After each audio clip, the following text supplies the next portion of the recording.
জামায়াতে ইসলামীর আমির ডাক্তার শফিকুর রহমানের আগমন ঘিরে কুষ্টিয়া, মেহেরপুর ও চুয়াডাঙ্গায় দলটির নেতাকর্মীদের মধ্যে দেখা যাচ্ছে ব্যাপক উৎসাহ উদ্দীপনা। ব্যানার ফেস্টুনে ছেয়ে গেছে গুরুত্বপূর্ণ সড়কগুলো।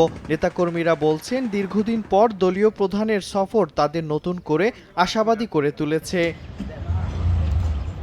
সোমবার সকাল 10টায় কুষ্টিয়ায় জনসভায় অংশ নেয়ার মধ্য দিয়ে সফর শুরু করবেন জামায়াত আমির।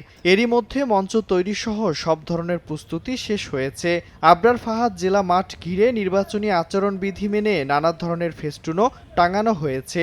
আমরা সকল প্রস্তুতি সম্পন্ন করেছি। আমাদের স্টেজ তৈরির কাজ প্রায় শেষের দিকে। সবাই তাকে স্বাগত জানানোর জন্য উন্মুখ হয়ে বসে আছে। দীর্ঘদিন যাবৎ এই জাতীয় কোনো প্রোগ্রাম কুষ্টিয়াবাসী দেখেনি। আগামীকালকে কুষ্টিয়ার রাজপথ কাঁপবে। মেহেরপুর, চুয়াডাঙ্গা ও ঝিনাইদহ জনসভা ঘিরে ব্যানার ফেস্টুনে ছেয়ে গেছে শহরের অলিগলি।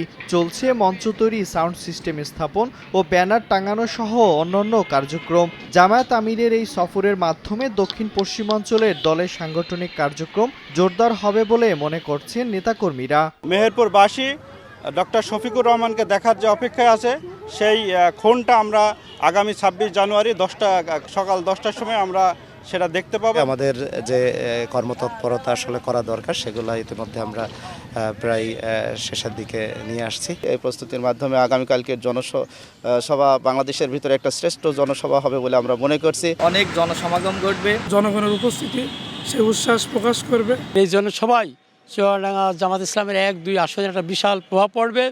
এই প্রভাবে এলাকার বিজয় আমরা নিশ্চিত আশা করছি। 27 জানুয়ারি যশোর, সাতক্ষীরা, খুলনা ও বাগেরহাটে জনসভা শেষে ঢাকার উদ্দেশ্যে রওনা দেওয়ার কথা রয়েছে জামায়াত আমির ডাক্তার শফিকুর রহমানের। মিরন আহমেদ, সময় সংবাদ।